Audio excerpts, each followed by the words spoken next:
Hey Ghee fam, welcome back to Spill the Ghee, where we serve the hottest tea. Let's talk about Sakshi and Justin और इन दोनों के around चल रही controversy के बारे में। अगर आपने स्प्लिट्सविला देखा है तो साक्षी और जस्टिन की स्टोरी आपको याद होगी। साक्षी और जस्टिन स्प्लिट्सविला 14 का पार्ट थे और शो के अंदर दोनों की केमिस्ट्री को ऑडियंस ने काफी पसंद किया था। लेकिन साक्षी का एक्स तारा प्रसाद वाइल्ड कार्ड के थ्रू शो में एंटर हुआ और उसके बाद जो लव ट्रायंगल क्रिएट हुआ वो पूरा सीजन का मेजर ड्रामा बन गया था। लेकिन अब ऑलमोस्ट 3 साल बाद ये पुरानी स्टोरी फिर से क्यों डिस्कस हो रही है? अब इस पॉइंट पे तारा ऐसी सर्टेन चीजें रिवील कर रहा है जिससे लग रहा कि साक्षी और जस्टिन का जो बॉन्ड देखने को मिला था स्प्लिट्सविला में वो एक कैलकुलेटिव मूव था। अपेरेंटली तारा ने रिसेंटली अपने साइड की कुछ ऐसी बातें रिवील की है जो अगर उसके क्लेम्स को ट्रू माना जाए तो साक्षी और जस्टिन की उस टाइम की स्टोरी को एक कंप्लीटली डिफरेंट पर्सपेक्टिव से देखा जा सकता है। तारा का कहना है कि जिस टाइम साक्षी स्प्लिट्सविला गई थी उस वक्त तक एलिजेडली वो और साक्षी रिलेशनशिप में थे। सिर्फ रिलेशनशिप ही नहीं, तारा के अकॉर्डिंग वो दोनों एलिजेडली लिव इन में भी थे,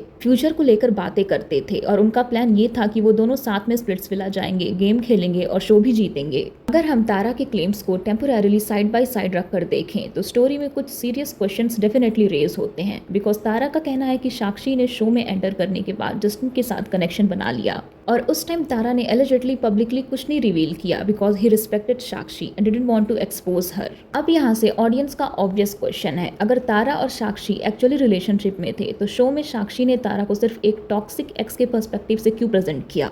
बिकॉज उस वक्त नैरेटिव कुछ और ही था। तारा को टॉक्सिक बताया गया, ये कहा गया कि तारा साक्षी को लेकर श्योर नहीं था, टू टाइमिंग के एलिगेशंस भी लगाए गए और साक्षी की तरफ से ये भी कहा गया था कि तारा के साथ रिलेशनशिप वाली बात वैसे नहीं थी जैसे तारा पोर्ट्रे कर रहा था। तो अब 3 साल बाद तारा का वर्जन सामने आने के बाद नेचुरली ऑडियंस कंफ्यूज्ड है कि एग्जैक्टली हुआ क्या था। और एक इम्पॉर्टेंट पॉइंट, यहाँ पे कंट्रोवर्सी का सेंटर सिर्फ साक्षी और तारा का पास नहीं है बल्कि हिपोक्रेसी है। बिकॉज रिसेंटली साक्षी और जस्टिन एक पॉडकास्ट में आकांक्षा और योगेश के सिचुएशन पर बात करते हुए उन्हें चीटिंग के कॉन्टेक्स्ट में कॉल आउट करते हुए नजर आए। योगेश और आकांक्षा के केस में जो भी हुआ उसकी अपनी कॉम्प्लेक्सिटीज हैं, प्री प्लानिंग, रिलेशनशिप टाइमलाइंस और चीटिंग को लेकर मल्टीपल वर्जन सर्कुलेट हुए। लेकिन अगर आप किसी सिचुएशन में एक बेसिक प्रिंसिपल फॉलो करते हो, अगर रिलेशनशिप में हो तो डेटिंग शो में जाकर किसी और के साथ रोमांटिक कनेक्शन बनाना रॉन्ग है, देन लॉजिकली वही प्रिंसिपल सब पर अप्लाई होना चाहिए, not just on people you disagree with. और यहीं पे साक्षी और जस्टिन की हिपोक्रेसी, उनका डबल स्टैंडर्ड देखने को मिल रहा। बिकॉज अगर योगेश का गर्लफ्रेंड होने के बावजूद डेटिंग शो में जाना और किसी और के साथ रोमांटिक कनेक्शन बनाना रॉन्ग है,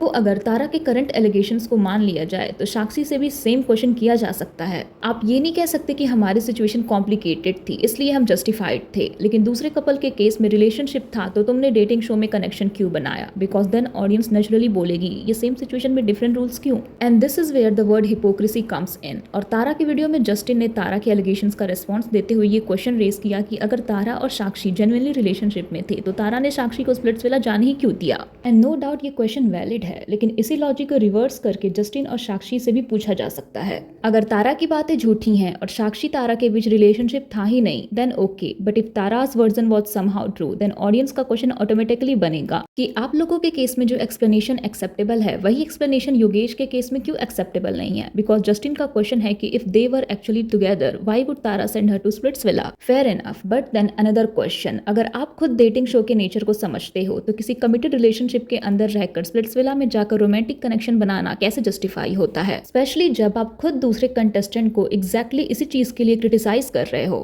चीटिंग या इमोशनल बिट्रेयल का स्टैंडर्ड आइडियली पर्सन स्पेसिफिक नहीं होना चाहिए। अगर योगेश रॉन्ग है because he had Ruru and still developed a connection with Akanksha, then hypothetically अगर साक्षी का तारा के साथ रिलेशनशिप एक्चुअली एग्जिस्ट करता था and she still developed a connection with Justin, then that should also be questioned. You can't have one rule for your friends and another rule for people you don't like. आप किसी और को morality के basis पर जज कर रहे हो तो अपने पास्ट एक्शंस को भी उसी मोरालिटी के स्केल पर रखना पड़ेगा। Otherwise, it becomes very easy to preach because calling out someone else's relationship mistakes is easy, but asking क्या मैंने भी कभी exactly वही चीज़ की थी, that is the difficult part. अगर हम दूसरों के रिलेशनशिप को जज करते वक्त लॉयल्टी का स्टैंडर्ड इतना हाई रखते हैं तो क्या वही स्टैंडर्ड हम अपने पास्ट पर भी अप्लाई करते हैं? बिकॉज हिपोक्रेसी तब होती है जब मेरे केस में सिचुएशन कॉम्प्लिकेटेड थी और तुम्हारे केस में तुम चीटर हो, और डबल स्टैंडर्ड्स तब होते हैं जब मेरे फेवरेट कंटेस्टेंट की मिस्टेक एक मिसअंडरस्टैंडिंग है और दूसरे कंटेस्टेंट की सेम मिस्टेक कैरेक्टर असैसिनेशन का रीजन है। आप सेम चीज़ों को दो अलग कंडीशन में अलग अलग तरीके से जज नहीं कर सकते क्योंकि दोनों ही सेम गलतियां हैं।